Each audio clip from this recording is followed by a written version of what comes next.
Soligo è pieno di misteri e di meraviglie che attendono di essere esplorati. Farra di Soligo è una terra straordinaria, decretata nel 2019 patrimonio UNESCO dell'umanità, ma detentrice anche di storia, cultura e fede. Ed è proprio attraverso il suo paesaggio, la storia e la fede che vi porteremo in questi nuovi viaggi di itinerari turistici. Benvenuti!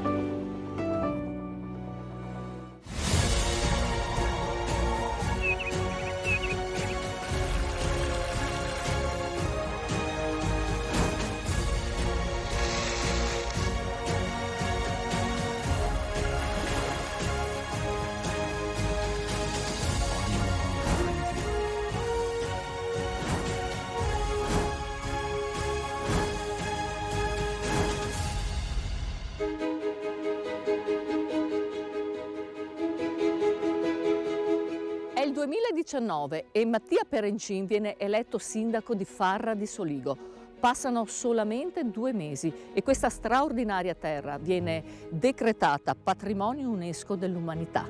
Ne parliamo con lui. Buongiorno sindaco. Benvenuto a Farra di Soligo. Grazie. Sindaco, come ha vissuto questa proclamazione? Beh, è stata un'emozione fortissima, un'emozione bellissima, devo dire. Un riconoscimento importante per un territorio che ha saputo dare molto e sta dando molto. Un riconoscimento che ci porta a livello mondiale ad essere conosciuti in tutto il mondo proprio per la bellezza del nostro paesaggio, delle nostre chiese, delle nostre colline, ma di un territorio che ha saputo meravigliare anche i commissari che hanno deciso appunto di darci questo importante riconoscimento.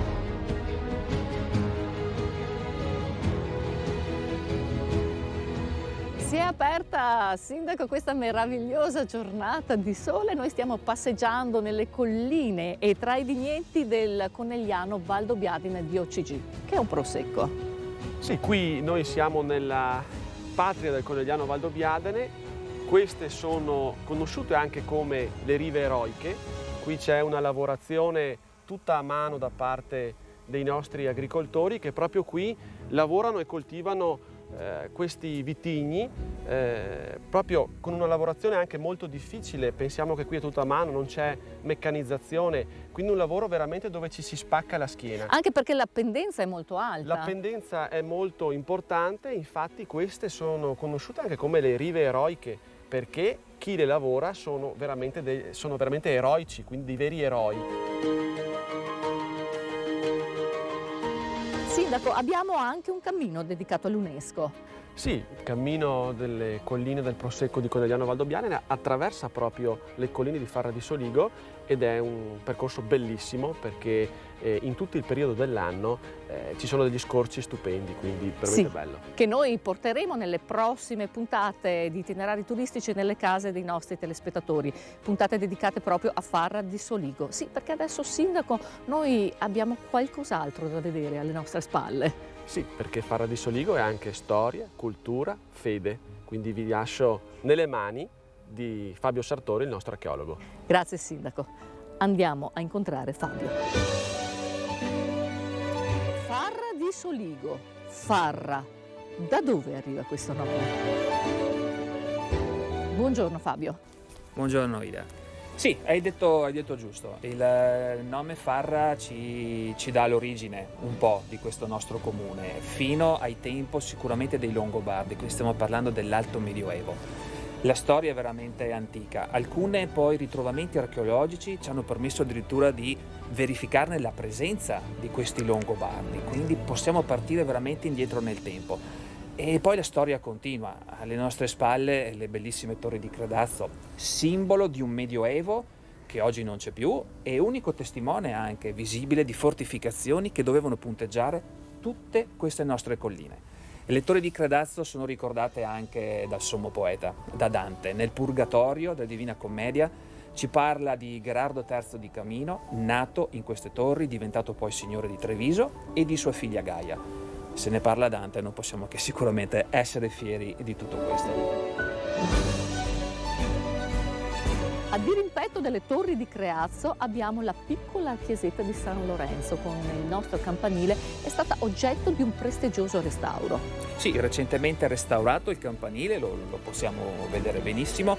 La chiesetta è molto antica, forse collegata allo stesso castello. I primi documenti ce ne parlano dell'inizio del 1200 con un atto giustamente fatto il 10 di agosto, giorno del patrono di San Lorenzo. Ma anche all'interno ci sono state delle sorprese però. Assolutamente sì. Entriamo e vediamo cosa hanno scoperto durante questi scavi e questi restauri.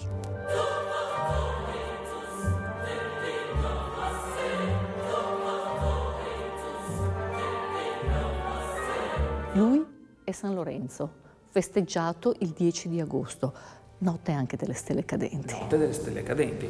È raffigurato con in mano una graticola, simbolo del suo martirio. È abbastanza spoglia come chiesetta, ma gli interventi che sono stati fatti nel campanile hanno spinto poi a fare dei piccoli sondaggi all'interno per vedere se a volte sorprese se ne ritrovano. E le sorprese sono state ritrovate. Eccole qua. Piccole tracce di affreschi coperti dalle stesure precedenti di intonaco, che li avevano sigillati e per fortuna anche conservati.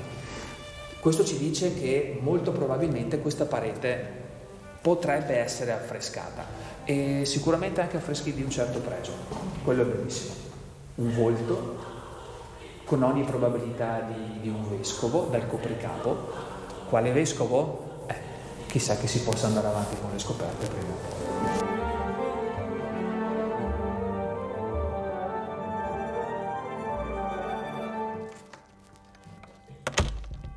Chiudiamo la porta della chiesa di San Lorenzo, sì, perché adesso ci dirigiamo verso un'altra antica chiesa di Farra di Soligo.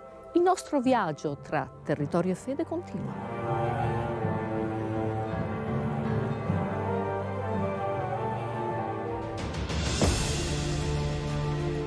Ma perché si viene in visita a Farra di Soligo?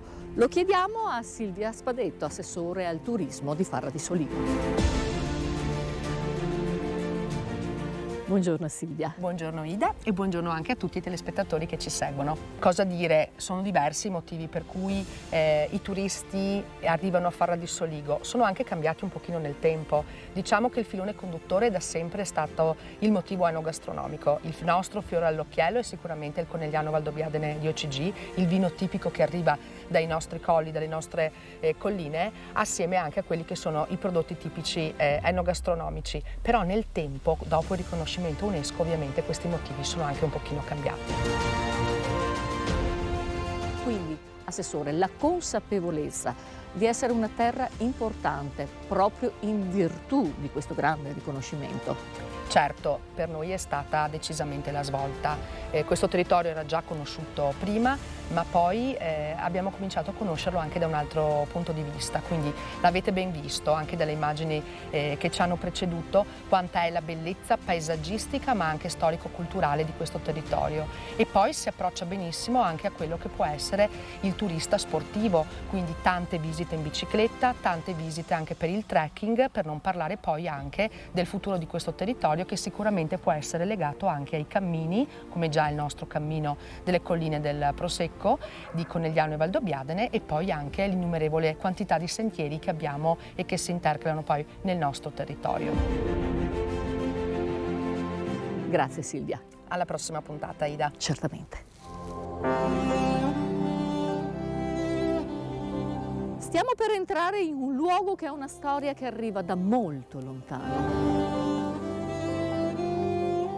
Fabio, quasi 1000 anni fa veniva posta la prima pietra di questa meraviglia, la piccola chiesa della Madonna dei Broi.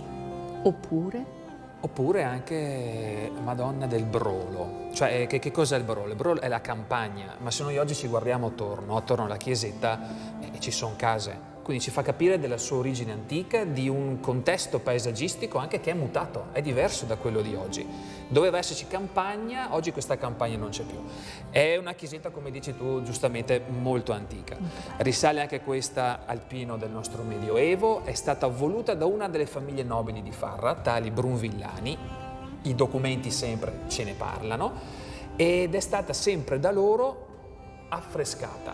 2010, 2014, dal 17 al 19, diversi lavori per poter rientrare nella chiesetta e per poter ammirare quello che non se ne sapeva la conoscenza. Basta vedere anche lo spessore, da dove ci sono gli affreschi agli intonaci più recenti. Ed è stata voluta, dicevamo, da questa famiglia che molto probabilmente annessa alla chiesetta doveva esserci anche un piccolo cimitero.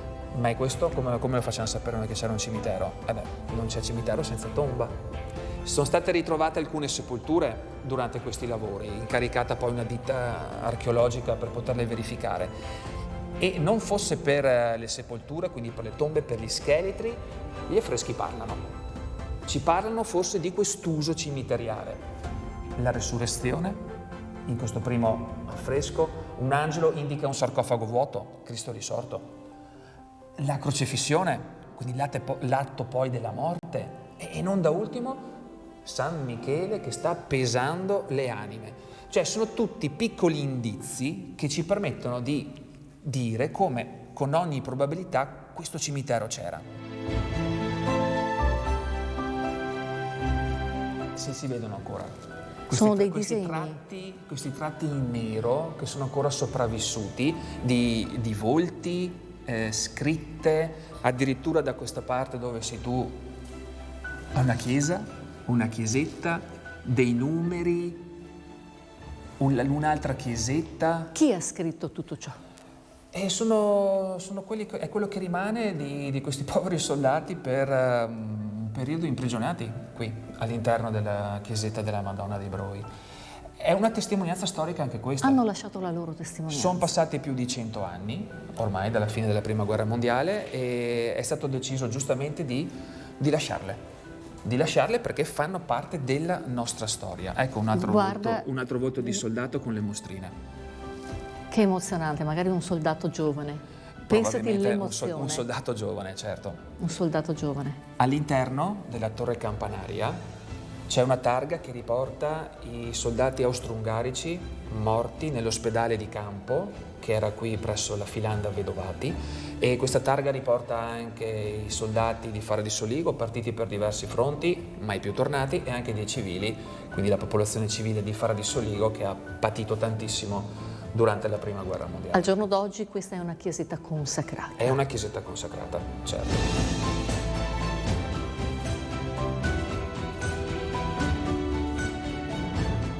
La natura, è vero, ha dato spettacolo, ma l'uomo ancora ci deve raccontare qualcosa. Per questo io vi do appuntamento la prossima settimana con il nuovo viaggio di itinerari turistici a Fara di Soligo. Buona serata.